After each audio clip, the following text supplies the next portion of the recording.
Visiter une église comme Notre-Dame d'Orcival au cœur de l'Auvergne demande aux pèlerins ou aux touristes qui s'en approchent qu'il accepte de se laisser guider dans l'univers auquel il est étranger à bien des égards. Il doit prendre conscience que les constructeurs de cet édifice impressionnant n'ont obéi à aucune considération économique ou d'esthétisme facile, mais à un seul objectif, donner à voir l'au-delà. En ce haut Moyen-Âge, les temps sont difficiles. Épidémies, maladies, famines. Pour échapper au malheur des temps, le croyant se complaît dans l'idée d'éternité. L'église d'Orcival est l'expression même de ce projet. Faisant le tour de l'abside, nous découvrons la façade sud où est sculpté un cadran solaire. Dieu n'est-il pas le maître du temps et de l'histoire? Au-dessus, une vierge. C'est le trône de la sagesse. À ses pieds, un petit personnage, un prisonnier implore sa libération. À quelque distance, des boulets ont été laissés en signe d'ex-voto par des prisonniers libérés. Le message est clair, ce monde est une vallée de larmes, libérez-nous-en en nous prenant sous votre protection. La porte principale a été aménagée pour raison de commodité au flanc sud de l'édifice et non à l'ouest. Elle comporte 2 vantaux, très vénérables si l'on en juge par la façon dont ils sont travaillés. Les ferronneries sont fixées par des clous à tête carrée et un certain nombre de pentures se terminent par des têtes en relief. Ces têtes, pour la plupart, sont animales.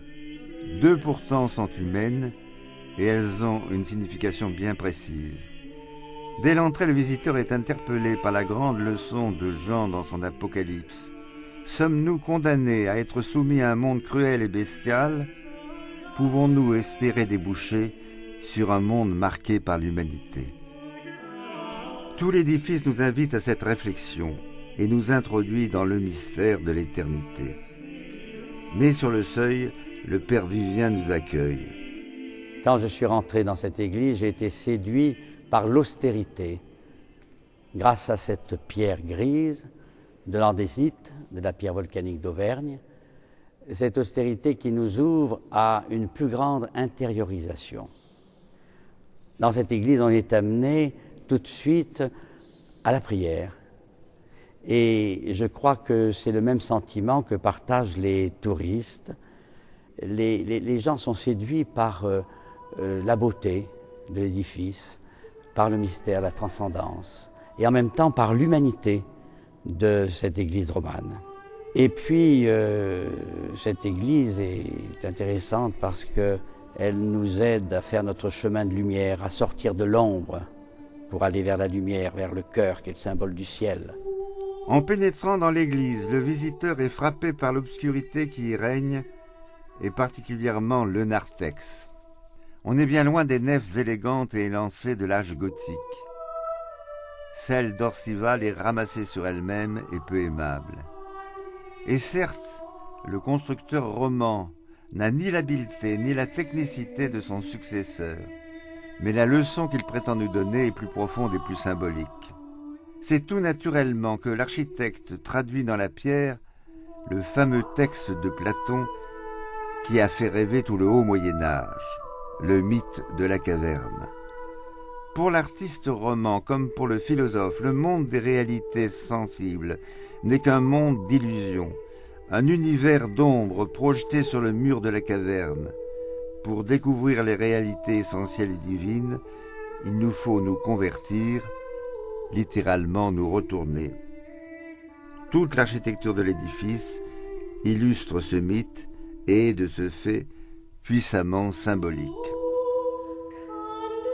Le symbole, il est partout.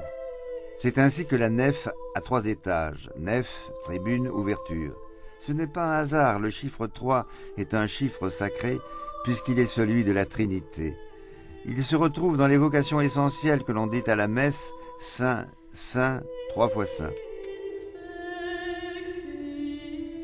Et d'autres nombres peuvent enrichir la symbolique romane, 4 comme les 4 colonnes du transept, qui évoquent les 4 évangélistes.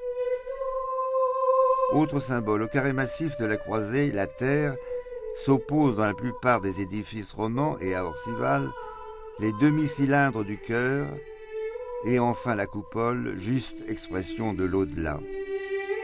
Ainsi, pour celui qui sait la lire, cette architecture, en tous ses éléments, parle d'éternité.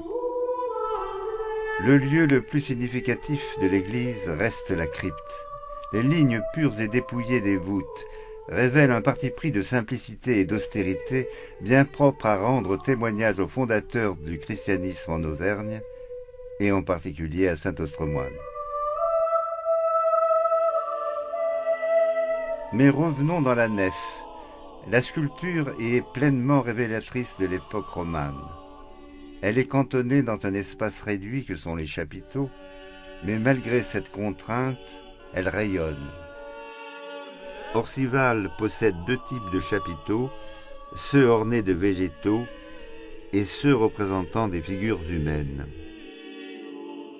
Partant des feuilles d'acanthe qui ornaient les édifices romains, l'artiste roman les interprète librement. Mais il leur donne une nouvelle signification. Il ne s'agit plus du jeu de palmes, mais d'un foisonnement, d'une exubérance qui rappelle la richesse de la création. Dieu dit que la terre se couvre de verdure, d'herbe qui rend féconde sa semence, d'arbres fruitiers. Mais le fidèle est invité à s'arracher comme saint Augustin aux douceurs de la création pour découvrir la splendeur de la Jérusalem céleste. Sur un chapiteau, on peut admirer cette cité qui se déploie sur 4 étages.